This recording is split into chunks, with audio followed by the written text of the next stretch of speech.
Amis de l'histoire et du roman historique, bonjour. Donc nous sommes au deuxième épisode des yeux de Mona en fait, donc les visites au musée. Donc c'est basé sur, je vous le disais, sur la lecture d'un délicieux roman de Thomas Schlesser, Les yeux de Mona, publié l'année dernière chez Albin Michel. Voilà, voilà. Donc très intéressant comme roman. Donc on va en parler d'un certain nombre de tableaux, pas tous, il faut lire le roman pour ça. Et la fois dernière on s'était arrêté donc à Watteau, là on va voir Goya. Donc je vais également illustrer tout ça avec donc un poème que j'aime bien, ce sont les phares, qui commence par Rubens, fleuve d'oubli, jardin de la paresse, oreiller de chair fraîche, on ne peut aimer, mais où la vie afflue et s'agite sans cesse, comme l'air dans le ciel et la mer dans la mer. Alors ensuite on a Léonard de Vinci, Rembrandt, Michelangelo, Puget, Watteau, et puis Goya. Donc cette fois-ci on va arriver à Goya. Donc dans Baudelaire c'est Goya, cauchemar plein de choses inconnues, de fœtus qu'on fait cuire au milieu de sabbat, de vieilles au miroir et d'enfants tout nus pour attirer les démons, ajustant bien leurs bas. Voilà, donc on va prendre un livre d'art pour illustrer ça. C'est un livre sur le musée du Louvre, là en l'occurrence. Et ça, c'est l'école étrangère. Donc page 47, Goya. Goya. Ah, si j'avais des lunettes, ce serait encore mieux. Page 47. Page 47. On va essayer de faire sans lunettes. Page 47. Page 47.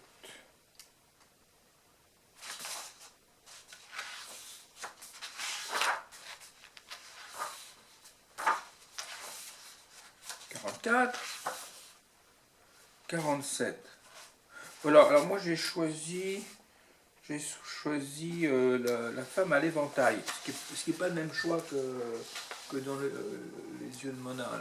La femme à l'éventail, donc au Louvre. Donc, alors, Francisco de Goya y Lucentes naquit en Aragon, à Fuente de Todas, d'un père maître d'horreur qui vint à Saragosse en 1760. Goya partit pour l'Italie, puis de retour à Madrid en 1775, épouse la sœur du peintre Francesco Bayeux, un élève de l'Autrichien Raphaël Manges, spécialisé dans les cartons de tapisserie. C'est par son beau-frère que Goya obtint des commandes de la manufacture royale de tapisserie et fut introduit à la cour. Peintre du roi en 1780, il entra à l'académie de San Fernando. En 1792, devenu sourd à la suite d'une longue maladie, il exprime son amertume dans des œuvres plus violentes et dramatiques. Son art se fit plus rembrandtesque et visionnaire. Sa liaison avec la belle duchesse d'Albe fut l'occasion d'admirables portraits de cette dame, les doubles qui déchirèrent l'Espagne à partir de 1700, les troubles qui déchirèrent l'Espagne à partir de 1808 lui inspirèrent de grandes compositions, El 2 de Mayo et El 3 de Mayo, et l'extraordinaire eau-forte d'un expressionnisme presque moderne. En 1824, il se réfugie en France et mourut à Bordeaux. Son génie novateur fait de lui l'ancêtre de l'impressionnisme et ses audaces préfacent celles de l'art contemporain. Alors, la femme à l'éventail qu'on vient de voir, nous ignorons l'identité de cette jeune espagnole au teint frais et rose. Elle n'était qu'un prétexte à moduler des valeurs à peine teintées. Le Louvre, qui possède deux très beaux portraits d'hommes, dont celui de l'ambassadeur Guimarães, parrain d'Eugène Delacroix, n'a pas de meilleur exemple du raffinement coloré de Goya que cette harmonie de gris animée de vert céladon très pâle et de rose léger, sur un noir dur. La technique souple, rapide, et d'une aisance toute moderne. Le pinceau effleurant à peine la toile donne à chaque touche une perfection géniale qui évoque Manet ou Degas. C'est bien en effet l'impressionnisme et aux audaces techniques de l'art contemporain que conduit l'art de Goya, disciple novateur de Titien, de Rembrandt et de Velázquez. Le talent de portraitiste de Goya éclate surtout à partir de 1785-86. À l'acuité réaliste et raffinée de Velázquez, qui est son modèle, il joint le sens de la vérité psychologique. Si Velázquez est froidement impartial, Goya lui juge. Il ira même jusqu'à la limite de la caricature dans le terrible portrait de la famille de Charles IV, musée du Prado. Mais ici, Goya n'est plus que peintre. On peut presque lui appliquer la définition de l'impressionniste. Un œil en effet, mais si créateur qu'il transforme une chair féminine, une mousseline, un tissu de soie et une matière merveilleuse qui enchante et fait rêver. Et cependant, cette matière picturale, si évocatrice, si riche de nuances, joue presque exclusivement sur des valeurs. Donc, la femme à l'éventail. Hein. Très beau, la femme à l'éventail. Voilà, donc ça c'est Goya. Donc Goya est évoqué donc, dans le livre Les yeux de Mona, et ça, c'est page 164. Page 164. 164. La page Goya. 164.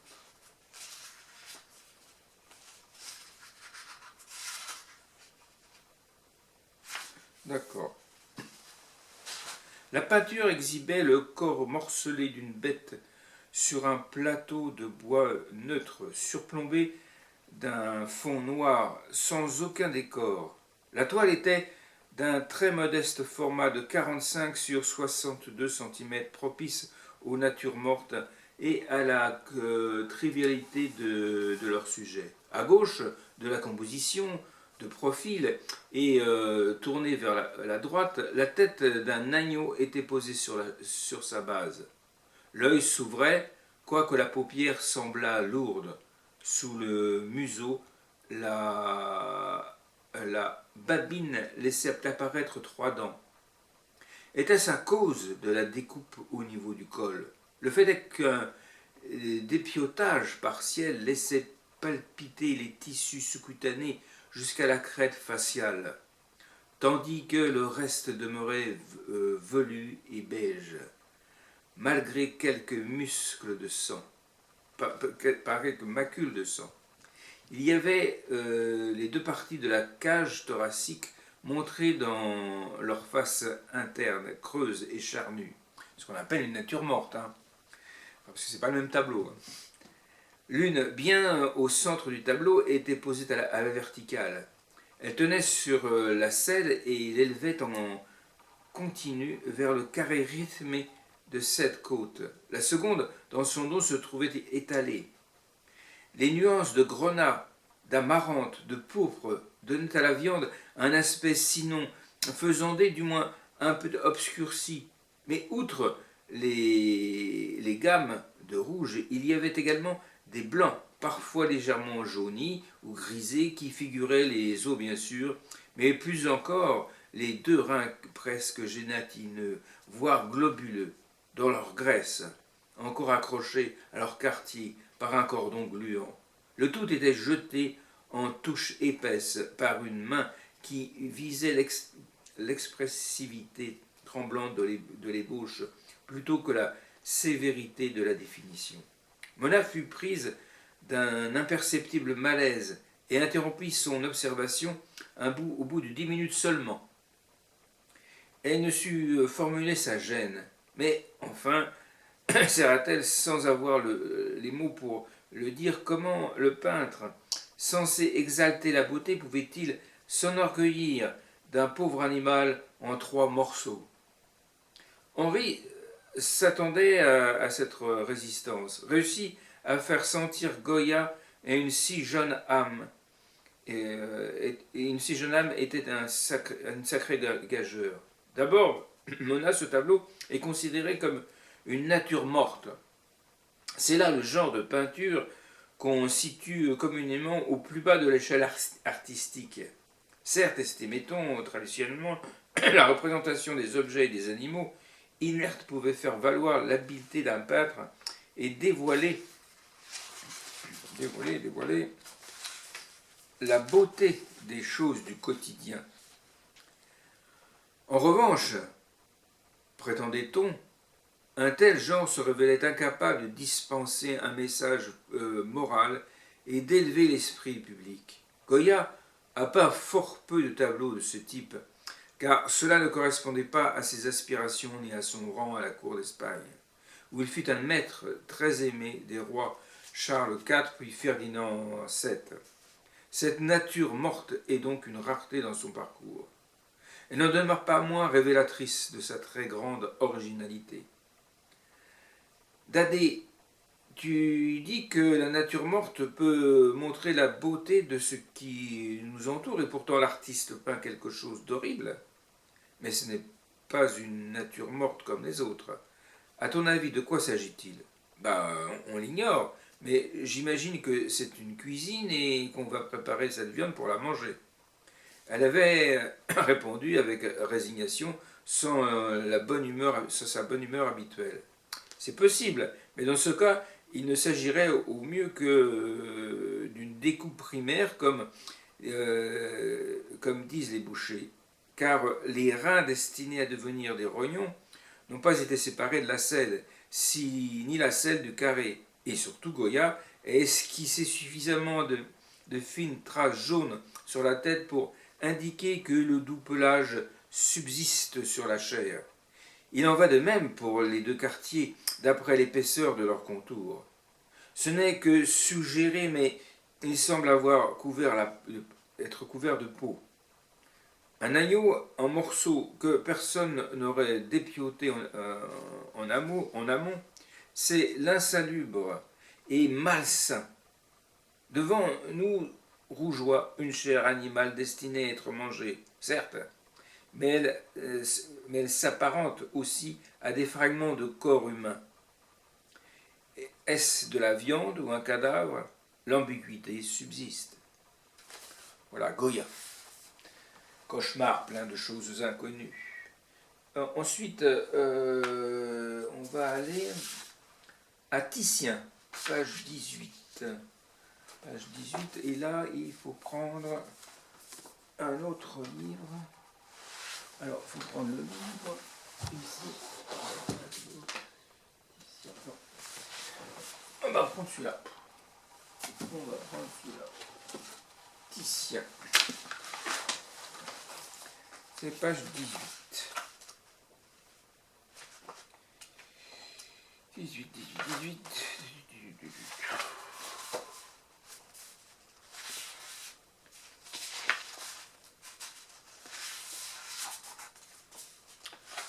Très bouché.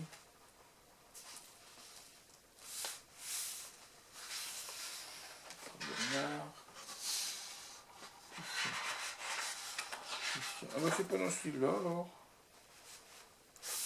C'est pas celui-là, ça va être celui-là.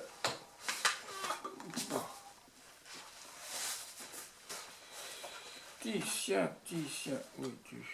Titien, voilà. Alors Titien, moi j'ai choisi la mise au tombeau. La mise au tombeau. Toc. Très beau la mise au tombeau. Alors Titien.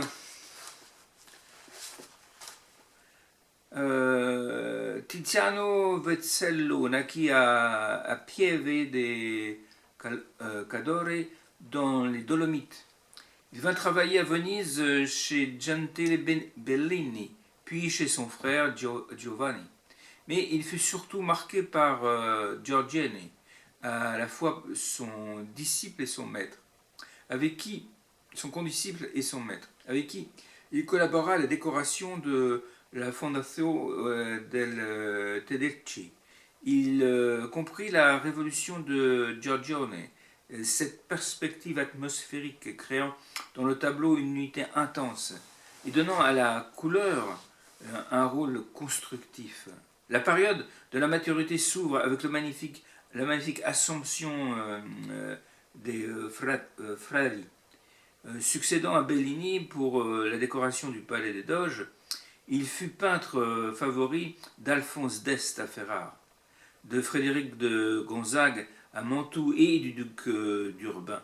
Charles Quint lui fit de nombreuses commandes et chercha à se l'attacher, comme plus tard Philippe II. Mais Titien ne voulut jamais quitter Venise, même pour Rome, où il vint en 1543 à l'appel du pape Paul III, dans la dernière période de sa vie, il atteint un lyrisme, une fougue de la couleur et de la lumière éblouissante qui annonce Rembrandt, Delacroix et l'impressionnisme. Il mourut lors de l'épidémie de peste de 1576. Voilà, donc la mise au tombeau. Titien a repris une autre fois en 1559 le thème de la mise au tombeau, donc ça c'est au Prado. Le sentiment est aussi tragique, mais la composition est plus mouvementée. Ici, la lumière du crépuscule tombe plus richement dorée sur le corps du crucifié, dont la belle courbe, accentuée par la draperie blanche et soulignée par la courbe inversée que forment les trois têtes et le dos des disciples. Le bleu du ciel et l'or de l'atmosphère sont repris dans le manteau de la Vierge et dans l'admirable figure de la Madeleine. Titien se serait peint dans le personnage de Joseph d'Arimathie. La mise au tombeau fut un des joyaux de la collection des Gonzague avant de passer à celle de Charles Ier d'Angleterre, puissant dans celle de Louis XIV. C'est en 1523 que Titien se lia avec Frédéric de Gonzague et c'est sans doute en 1525 qu'il fit pour le prince de Mantoue cette admirable composition centrée sur le Christ mort. Titien, à cette époque de sa maturité, a compris l'importance de l'invention de Giorgione, cette perspective atmosphérique créant dans le tableau une unité interne qui donne à la couleur un rôle constructif et non plus seulement décoratif. Si les bacchanales de Madrid et de Londres, peintes à peu près à la même période, sont un hymne lyrique et joyeux à la vie et à la beauté, la mise au tombeau est une pathétique symphonie où éclatent des cris de couleur et de révolte. La dernière conquête de la peinture classique italienne est achevée. Tout dans l'œuvre plastique et couleur concourt à créer un climat sensible, harmonie expressive du tableau. Voilà, la mise au tombeau. Voilà. Ok, alors ça c'est pour le livre sur le musée. Ensuite, qu'en dit Monsieur Schlesser? Alors, Monsieur Schlesser, voilà ce qu'il nous dit. Donc ça c'est page. Alors Titien,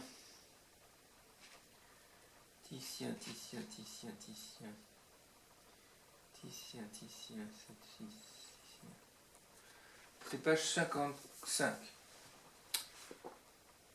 55, Titien, non, c'est ça, 55.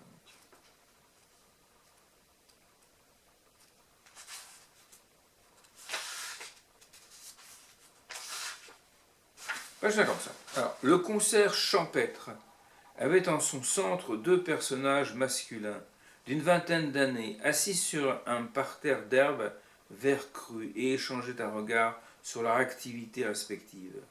Celui de gauche était un garçon aux cheveux noirs, coiffé d'un béret de velours, doté d'un luxueux mantelet en soie rouge, aux manches bouffantes et portant des chausses bicolores. Il jouait du luth. Celui de droite, avec une épaisse tignasse frisée, pieds nus, avait revêtu une veste en cuir brun conforme aux usages de la campagne. À leur compagnie, mais de dos et légèrement plus avancé vers l'avant du tableau, était assise une femme nue et fraîche, un peu ronde, coiffée d'un chignon.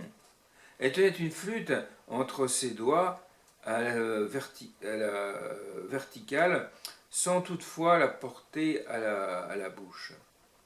À gauche de la toile, une autre femme nue, assez semblable à, quoique debout et faisant face au spectateur, s'appuyait sur la margelle du puits qui fermait la composition et y versait de l'eau avec une carafe translucide.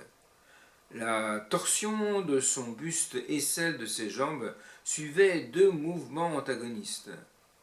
Ces quatre personnages occupaient le premier plan sur les cinq qui s'enfonçaient dans la profondeur. Au deuxième plan, tout à droite, un berger conduisait un troupeau de moutons et contournait un boqueteau de chêne. Plus loin, le paysage s'élevait en une colline au sommet de laquelle l'on voyait quelques maisons. Plus loin encore, on devinait une rivière accidentée par une cascade. La nature était vallonnée, s'étendait jusqu'à rejoindre un ciel passablement nuageux, éclairé par la lumière déclinante d'une fin d'après-midi d'été.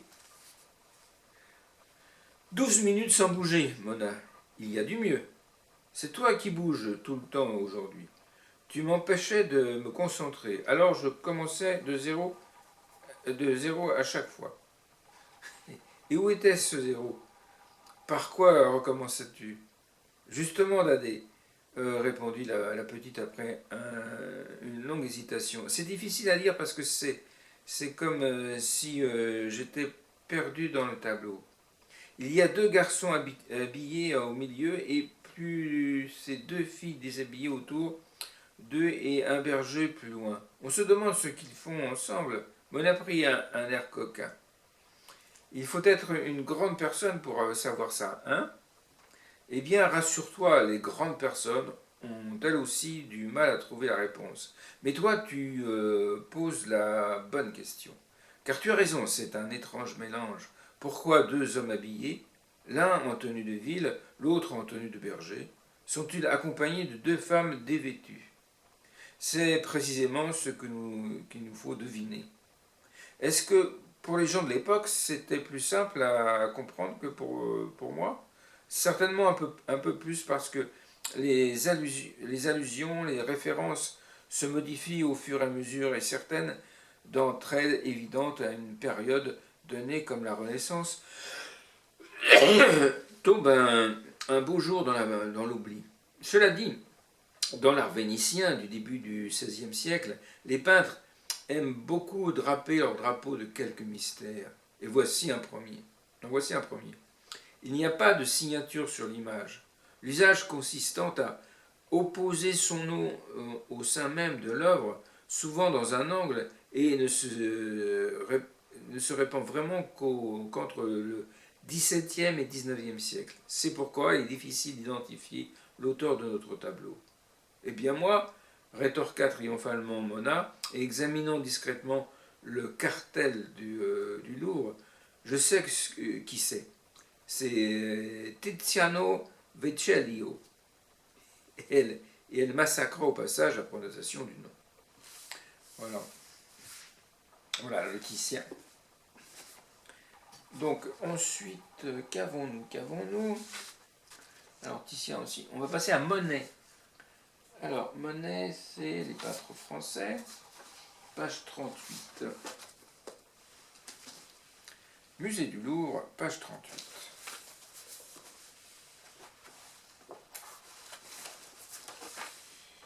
35. Manet, alphabétique. Monet, voilà. Alors, moi j'ai choisi donc les coquelicots. C'est beau les coquelicots. C'est Monet.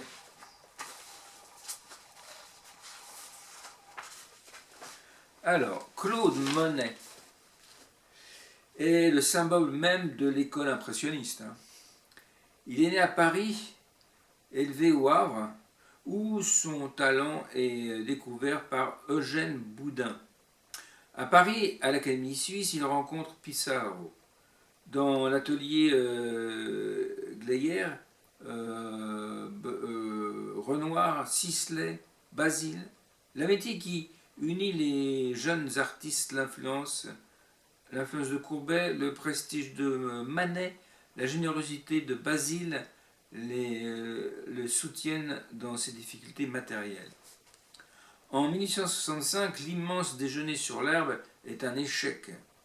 Désormais, Monet se consacre au paysage, renonce à la composition. À Londres, en 1870, il est frappé par Turner. Il y rencontre Durand Ruel, qui sera l'apôtre de l'impressionnisme. En 1874, il est avec Pissarro le promoteur du groupe d'artistes qui expose chez le photographe Nadar. Et c'est une de ses toiles, Impression soleil levant, qui donnera au critique Leroy l'idée de traiter dédaigneusement la tendance d'impressionniste. Fixé à Argenteuil puis à Viteuil, Monet produit ses œuvres les plus lumineuses où tout est reflet. Après 1890, il invente ses séries du même thème vues sous différents éclairages. Dans les nymphéas, il annonce l'art non figuratif moderne. Alors les coquelicots.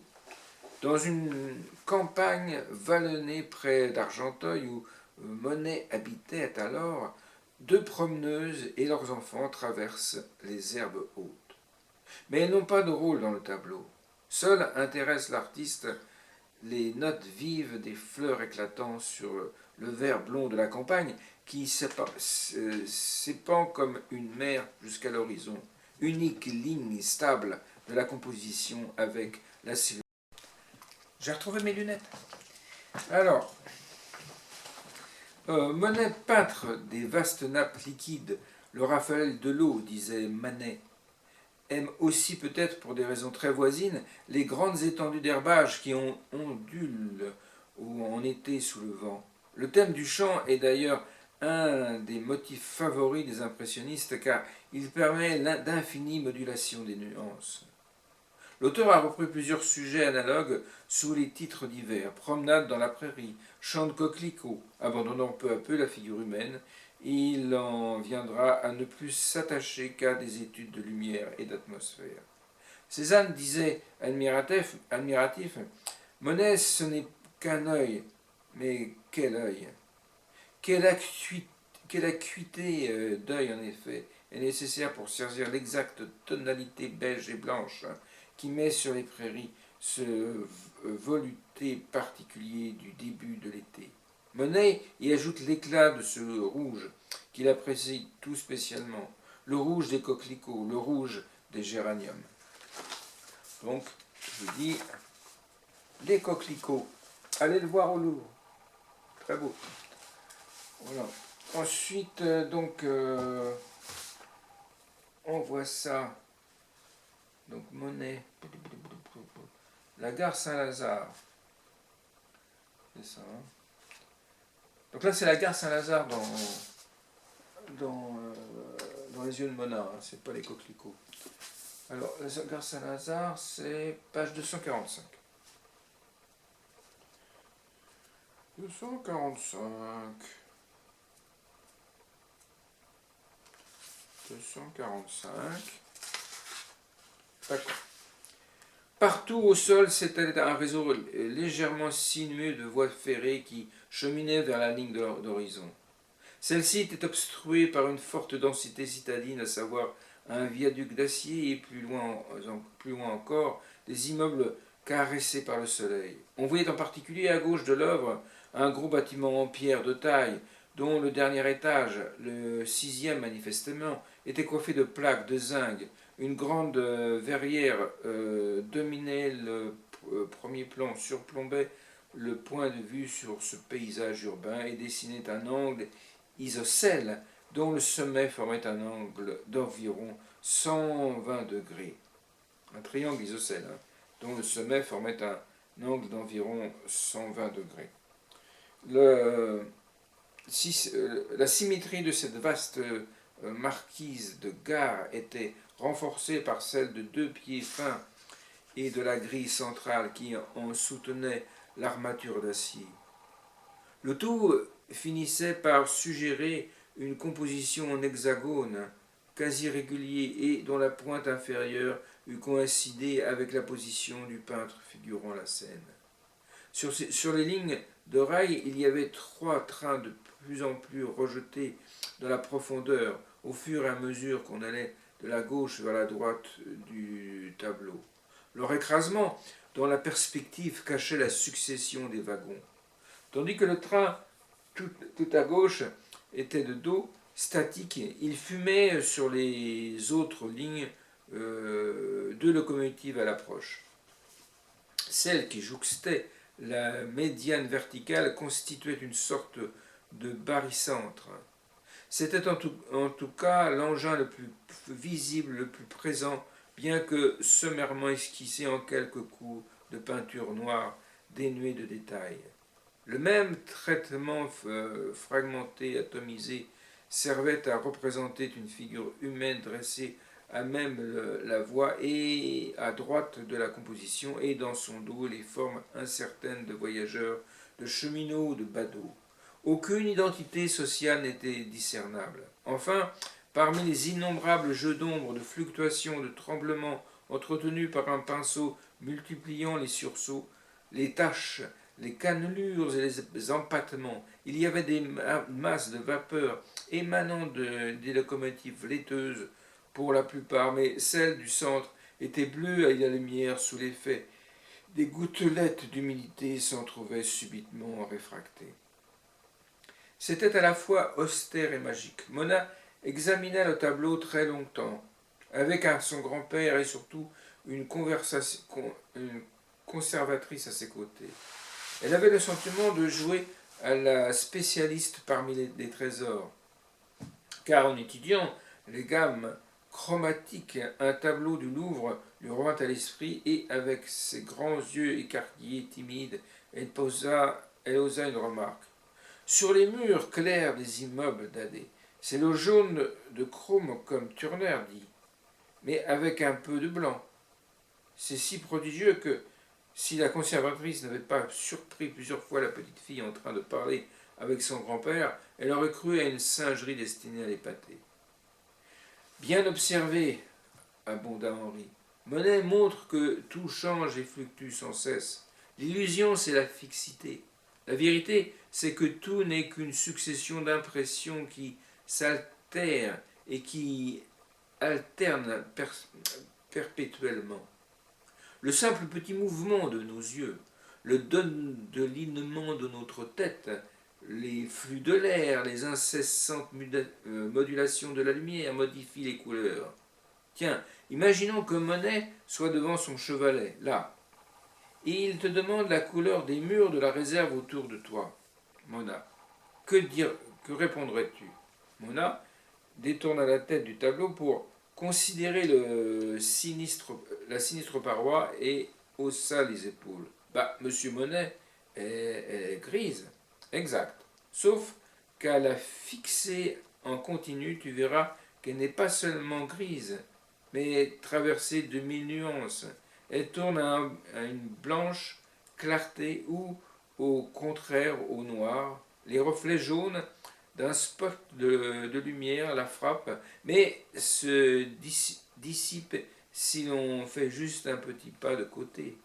Ce gris porte en lui une infinité de déclinaisons. De même, si nous demandions à quelqu'un de dire de quelle couleur est une fumée, il te répondrait sûrement qu'elle est grise également. Mais comment Monet la représente-t-il? En bleu. Voilà. Donc ça, c'était pour Monet. Ensuite, dernière œuvre, ce sera donc Vincent Van Gogh. Hein. Donc Van Gogh, c'est également dans ce livre-là. bizarrement chez les Français. Van Gogh. Donc, portrait du docteur Gachet. Hein, une ville. Ça, c'est à Van Gogh. Donc, alors, Vincent Van Gogh, hollandais, fils de pasteur, esprit évangélique et généreux, qui veut avant tout rendre sa vie utile à l'humanité. Vincent Van Gogh trouve sa vocation picturale dans une première manière sombre, où il traduit la tristesse et la misère des paysans. Venu à Paris en 1886, il découvre l'impressionnisme, les joies de la palette claire et des sujets heureux. L'influence de l'estampe japonaise, celle de Delacroix, de Botticelli, de Rembrandt et de Millet, achève sa formation artistique. En 1888, le séjour qu'il fait en Arles avec Gauguin se termine par le drame de l'oreille coupée et sa première crise de folie. Désormais, l'angoisse de l'artiste malade et misérable s'exprime dans une série de chefs-d'œuvre bouleversants, peints à Saint-Rémy puis à Anvers-sur-Oise. Son art dépasse son époque par la violence du contenu spirituel, l'appel d'une âme tourmentée et tendue. Ce message douloureux qu'il croira incompris lors de son suicide à 37 ans est au contraire un de ceux qui touchent le contemporain, qui admire en Van Gogh le peintre de l'inquiétude moderne. Un incompris à son époque et très reconnu aujourd'hui. Donc, le portrait du docteur Gachet, ami de Cézanne et de Guillaumin, aquafortiste amateur de peinture, impressionniste, très lié avec le graveur Charles Mérillon, dont il avait suivi la folie préoccupé de psychiatrie, auteur d'une thèse sur la mélancolie. Le docteur Gachet devait nécessairement ne pas manquer de s'intéresser à Van Gogh, malade et artiste. Revenant de l'asile de Saint-Rémy, Vincent s'installe à Anvers-sur-Oise, chez le docteur Gachet. C'est de mai à juillet 1890 que s'établit entre le peintre et son médecin, qui l'entourait de soins attentifs, une affection solide. Mais pas plus l'ami que le praticien n'avait le pouvoir d'empêcher la tragédie intérieure qui déchirait Vincent et allait le conduire au suicide. Van Gogh fit du docteur Gachet un autre portrait, musée de Francfort, en eau forte. Grâce à la générosité du fils du modèle, le Louvre s'est enrichi en 1949 de cette œuvre dramatique, typique de la période d'Anvers. Dans le dessin onduleux comme une flamme cassée et chaotique, dans la composition basculée et instable, dans la stridence de la couleur, l'artiste tente d'exprimer la douloureuse et violente angoisse, l'ardeur spirituelle, la recherche désespérée qui l'étreigne. Peu de temps après avoir peint cette toile, il se tuera, faute de trouver un moyen de traduire son inquiétude philosophique. Il y a quelque chose en dedans de moi. Qu'est-ce que c'est donc? Voilà. Le docteur Gachet.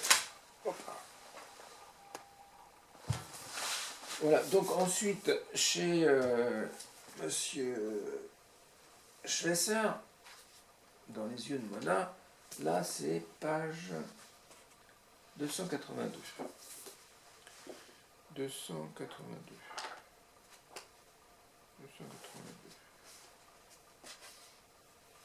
Là c'est l'église d'Anvers-sur-Oise, hein, donc là c'est en tout petit là-dessus, donc je ne vais pas vous le montrer, mais il faut aller le voir. Je crois que c'est plus au Louvre, hein, d'ailleurs, c'est à Orsay. Hein.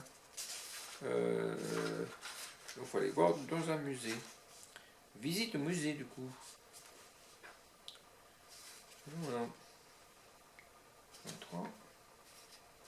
Ok. Le tableau du jour hissait en un format vertical une église rurale sur un parterre d'arbres printaniers.